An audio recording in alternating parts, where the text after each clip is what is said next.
Being a structural engineer, I've done structural audits of some of the bridges in the Mumbai region. These are some of the bridges in the images in the video. In this video, I'm going to explain the plate girder and some of its basics which we required for the design purpose. Hi guys, my name is Nikhil and you're watching Strucknick.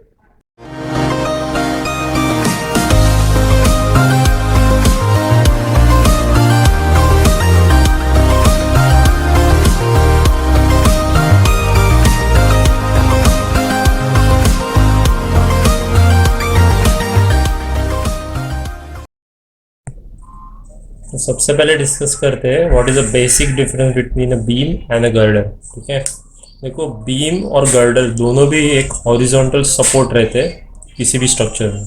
ठीक है, तो if it is मैं बात कर रहा हूँ एक building structure या फिर मैं बात कर रहा हूँ ब्रिजेस के, दोनों में देखो हॉरिजॉन्टली जो सपोर्ट देने का काम करता है वो कौन करते थे, देखो बीम करते या फिर गर्डर करते। बट बेसिक डिफरेंस क्या रहता है दोनों के बीच में, तो देखो बीम जो है ये एक ऑर्डिनरी और एक बेसिक लेवल का हॉरिजॉन्टल सपोर्ट रहता है। बट वेयर एज कोई भी स्ट्रक्चर में अगर मेजर हॉरिजॉन्टल या फिर चीफ हॉरिजॉन्टल सपोर्ट देने का कोई काम अगर कर रहा रहेगा तो that is what you can say the girder. Now base upon the requirement okay will decide कि कौन से टाइप का बीम या फिर कौन से टाइप का गर्डर अपने को सिलेक्ट करना है फॉर द डिज़ाइन। तो देखो सबसे पहले अगर बात करते हैं हम लोग, तो जो पहला वाला रहता है दैट इज द साइज। ठीक है, तो देखो बीम के जो साइज रहता है एंड जो गर्डर का साइज रहता है उसमें डिफरेंस रहता है। सो एक छोटे साइज़ का जो अपने ऑर्डिनरी लिविंग या फिर हम लोग बात करते हैं जैसे रेसिडेंशियल या कमर्शियल प्रोजेक्ट्स में अपने को देखने को मिलता है, these are what you can say beams जो कि फ्लोर को स्लैब्स को सपोर्ट करते हैं। बट वेयर एज अगर बहुत ज़्यादा अमाउंट का अगर कुछ लोड आ रहा है एक कोई पर्टिकुलर स्ट्रक्चर के ऊपर, तो उसके लिए हम लोग क्या डिज़ाइन करते हैं, विल गो फॉर गर्डर। तो सबसे पहला जो रहेगा दैट इज अ साइज। तो इसमें यूल फाइंड जो साइज रहता है वो थोड़ा छोटा रहता है as compared to what you can say this में। तो दैट इज मीडियम साइज और लार्ज साइज पे स्पेशली तो हम लोग बात करेंगे लार्ज साइज। तो गर्डर कौन से साइज के रहेंगे, तो girder will be of a large size. Okay, इसके बाद जो नेक्स्ट डिफरेंस आता है between the beam and a girder that is a load carrying capacity.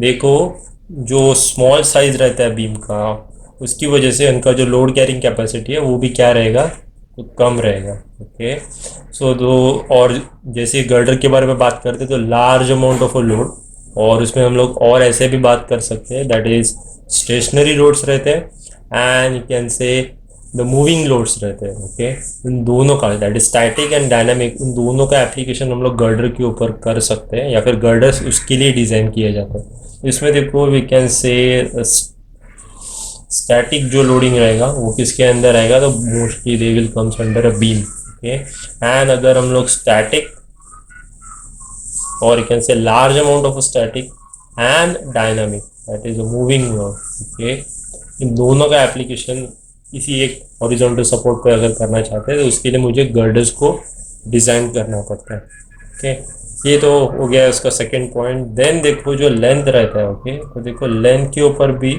Decide होता है कि मुझे बीम के ऊपर जाना है या फिर मुझे गर्डर के ऊपर जाना है। ओके, हम लोग ऑर्डिनरी सिचुएशंस में देखते हैं जो कि बीम जो रहते हैं वो 3 मीटर 5 मीटर या फिर 7 मीटर तक हम लोग डिज़ाइन कर सकते हैं। बट बियॉन्ड दैट लेटेस्ट से अपने को एक कोई बीम को डिज़ाइन करना है लेटेस्ट से फॉर 10 मीटर 15 मीटर 20 मीटर तो या फिर लेटेस्ट से 30 मीटर ऑल्सो। तो ये अगर बहुत बड़ा साइज़ हो जाता है तो देखो हम लोग को मालूम है एक कोई नॉर्मल केस में अगर हम लोग कंसिडर करते हैं जैसे कि सिंपली सपोर्टेड केस है, तो जैसे जैसे लेंथ बढ़ते जाएगा ओके सब्जेक्टेड टू यूरिया, जितना लेंथ बढ़ेगा उतना ही मेरा बेंडिंग मोमेंट बढ़ेगा। बिकॉज बेंडिंग मोमेंट किसके ऊपर डिपेंड करता है, बेंडिंग मोमेंट डिपेंड करता है WL²/8।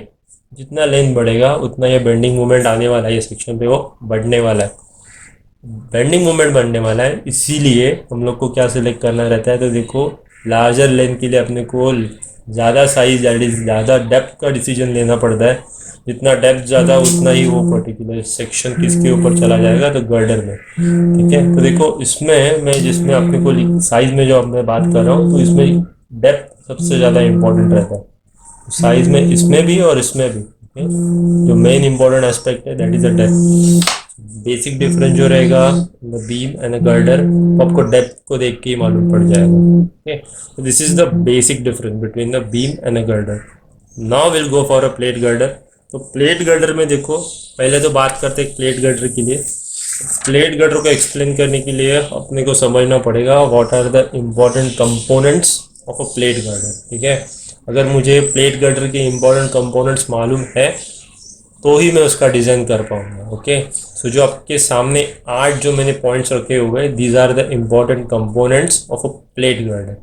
नाउ हमेशा की तरह या फिर एवरी वीडियो की तरह हम लोग इसमें भी ट्राई करेंगे कि, या फिर मेरा अप्रोच यही रहेगा कि I try to explain you from a 3D diagram. Okay, so देखो उसके लिए we have a 3D diagram in front of us, that is this one. ठीक है, ये जो आपको दिख रहे हैं दो diagrams, these are what you can say a typical plate girder, जो कि आई सेक्शन के बने हुए रहते हैं। ओके, तो ये जो टिपिकल प्लेट गर्डर है, as per this diagram I am going to explain you each and every components over here. Okay, तो देखो स्टार्ट करता हूँ with point wise, but before I start with this particular part, देखो मेरे पास एक model भी रेडी है। तो whenever we are starting with some, okay, अपना जो नेक्स्ट वीडियो है that is design of a plate girder, तो उसके लिए मैंने एक आई सेक्शन रेडी करके रखा है। ओके, तो ये जो है आपका आई सेक्शन, इसमें आपको दिख रहा रहेगा कि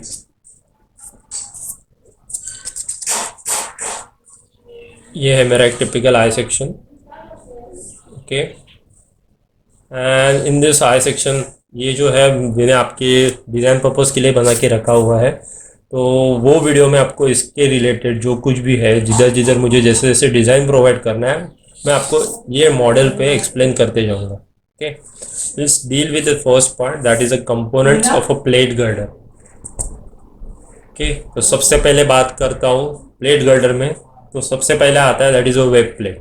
ओके, सो वेब प्लेट में देखो कौन सा रहेगा वेब प्लेट, तो ये जो वर्टिकल सिस्टम रहता है इसमें, और can say in this one, इसको क्या बोलते हैं, तो इसको बोला जाता है प्लेट गर्डर। ओके, और not plate girder, web plate. ठीक है, तो जो वर्टिकल है उसको हम लोग बोलते हैं वेब। फिर जो सेकेंड पॉइंट आता है that is a flange plate. Flange मतलब कौन सा, तो देखो ये जो है राइट नाउ, ये फर्स्ट एंड सेकेंड, ओके, ऊपर और नीचे जो हम लोग ने प्रोवाइड किया हुआ आई में, वो रहेंगे फ्लैंज प्लेट्स। ये एक प्लेट हो गया और ये नीचे का बॉटम वाला प्लेट हो गया। नेक्स्ट चलते हैं हम लोग फ्लैंज एंगल पे। ठीक है, क्योंकि फ्लैंज एंगल क्या रहता है, देखो अभी जैसे अपना जो डेप्थ है सेक्शन का बढ़ जाता है, तो जो साइजेस अवेलेबल है, ओके, मार्केट में जो हम लोग बोलते हैं बेसिकली जो साइजेस अवेलेबल है, उससे भी ज़्यादा का लोडिंग अपने गर्डर के ऊपर आने वाला रहता है। और उसके लिए हम लोग क्या करते हैं, with the help of plates, okay, हम लोग क्या करते हैं, विल डिज़ाइन प्लेट गर्डर। ठीक है, मतलब ये रेडीमेड नहीं रहता, उसको हम लोग डिज़ाइन करते हैं। ओके, देन जैसे डिज़ाइन करते हैं, देखो ये ऊपर वाला सेक्शन एक अलग प्लेट रहती है, नीचे वाला सेक्शन एक अलग प्लेट रहेंगी, और एक जो वर्टिकल सेक्शन है ये एक अलग प्लेट रहेंगी। इन तीनों को विल प्रोवाइड अ कनेक्शन को प्रोवाइड करते हुए we are providing angle. Okay, angle कैसे प्रोवाइड करते हैं, देखो ये जो मैंने अभी ड्रॉ किया आपके सामने, ये जगह पे we have angle. Okay, I will make a shade. ये ऐसा एक एंगल प्रोवाइड कर दिया हम लोगों ने, ये एंगल थ्रू आउट चला जाएगा। ठीक है, वैसे ही we are going to provide angle at this place also. ठीक है, तो ये जगह पे भी एक एंगल ऐसा प्रोवाइड किया हुआ रहेगा। ठीक है, तो ये जो एंगल्स रहते हैं इनको क्या बोलते हैं हम लोग, will call this one as a flange angle. ठीक है, फ्लैंज एंगल क्यों, because this angle will tries to connect the flange to the web. Okay, तो देखो इनको हम लोग ने बोल दिया flange angle. Can watch this one in this way also. Now next चल रहे वेब स्प्लाइस प्लेट। ओके, तो वेब स्प्लाइस प्लेट के लिए देखो इमेज ये आपके सामने इस तरह, जो दो आपको सेक्शन में दिख रहे हैं दैट इज दो अलग अलग गर्डर्स को ज्वाइन करने के लिए जो प्लेट्स है, हम लोग उसको कवर प्लेट भी बोलते हैं या फिर फ्लैंज वेब स्प्लाइस प्लेट बोलते हैं। तो दो वेब को वेब टू वेब कनेक्ट करने के लिए भी have a flange plate like this way, and top portion में जो है that is what you can से flange splice plate. Okay, so web and flange दोनों को हम लोग क्या करते हैं, कंटिन्यूशन में रखने के लिए, दो अलग अलग गर्डर्स को ज्वाइन करने के लिए हम लोग प्रोवाइड करते हैं। Now will come to the next part, that is the transverse और वर्टिकल स्टिफनेस। ठीक है, नाउ स्टिफनेस मतलब क्या, तो देखो अपना जो वेब है उसका जो पर्टिकुलर लोड कैरिंग कैपेसिटी रहेगा वो एक लिमिटेड रहेगा। ठीक है, तो उसके लिए हम लोग क्या करते हैं, हम लोग प्रोवाइड करते हैं ट्रांसफर्स और वर्टिकल स्टिफनेस। अभी ट्रांसफर्स एंड वर्टिकल स्टिफनेस कैसे, तो देखो ये जो डायग्राम है, ये डायग्राम में देखो आपको ये जो सेक्शन दिख रहा है जो कि मैं अभी शेड कर रहा हूँ। ओके, इनको क्या बोला जाता है, तो इनको बोला जाता है ट्रांसफर स्टिफनेस। ठीक है, तो ये हो गया फर्स्ट प्लेट, फिर ये सेकेंड प्लेट हो गया, ये भी कौन सा है, तो ये हो गया ट्रांसफर स्टिफनेस। ओके, ये मेरा ट्रांसफर स्टिफनेस हो गया। इसके बाद जो नेक्स्ट मैंने लिखा हुआ है दैट इज लॉन्जिट्यूडनल और हॉरिजॉन्टल स्टिफनेस। ओके, तो लॉन्जिट्यूडनल और हॉरिजॉन्टल स्टिफनेस मतलब कौन से, तो देखो इन दोनों के बीच में, ओके, ये दोनों के बीच में जो है हम लोग प्लेट्स प्रोवाइड करते हैं, इनको क्या बोला जाता है, तो इनको बोला जाता है लॉन्जिट्यूडनल स्टिफनेस। ओके, तो ये हो गया, फिर ये हो गया, ठीक है, फिर ये हो गया। तो जो अभी मैंने हाईलाइटर से मार्क किए हुए आपके सामने, these are the horizontal stiffness और you can say the longitudinal stiffness. ये आपके स्टिफनेस हो गए। एंड ओके, एंड लास्ट में जो मैंने लिखा हुआ है that is a bearing stiffness. तो बेयरिंग स्टिफनेस मतलब क्या, तो देखो जो आपका बीम का और स्पेसिफिकली गर्डल का जो एंड्स रहता है, ओके, एंड्स पे हम लोग को देखा जाता है कि सबसे ज़्यादा शियर फोर्स एंड पे रहता है। तो देखो ये जो है ना सबसे पहले वाला एंड सबसे लास्ट में, ठीक है, गर्डर के सबसे लास्ट में जो स्टिफनेस हम लोग प्रोवाइड करेंगे उसको क्या बोलेंगे, तो देखो फर्स्ट और लास्ट वाले को हम लोग बोलते हैं एज अ बेयरिंग स्टिफनेस। ठीक है, तो देखो बेयरिंग स्टिफनेस जो प्रोवाइड किए जाते हैं वो दोनों साइड प्रोवाइड किए जाते हैं, बिकॉज दोनों साइड पे और यू कैन से एंड पे we have a maximum amount of shear force. वो जो शियर फोर्स है वो शियर फोर्स की वजह से आपका वेब पकल नहीं होना चाहिए, इसीलिए हम लोग दोनों साइड बेयरिंग स्टिफनेस लगाते हैं। तो these are the essential components that we need to design. So in the next video will understand कि ये जो पर्टिकुलर डिज़ाइन रहता है इसके डिज़ाइन में कौन से स्टेप्स रहते हैं। But before I go to that particular part, मैं आपके सामने ये सम ऑफ द डिज़ाइन स्टेप्स सामने रखना चाहता हूँ। So some of the design steps are in this way. तो देखो कौन से स्टेप्स रहेंगे, तो steps are in this way. I request you to, ये वीडियो जो है आप पॉज कीजिए और जितने नंबर ऑफ स्टेप्स है उसको एक बार लिख के ले लीजिए।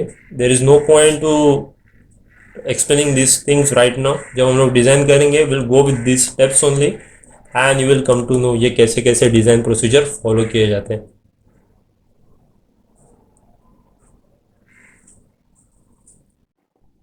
So that's all about this video. If you have any doubts or suggestions, please drop them in the comments. Thank you so much for watching this video. Have a nice day.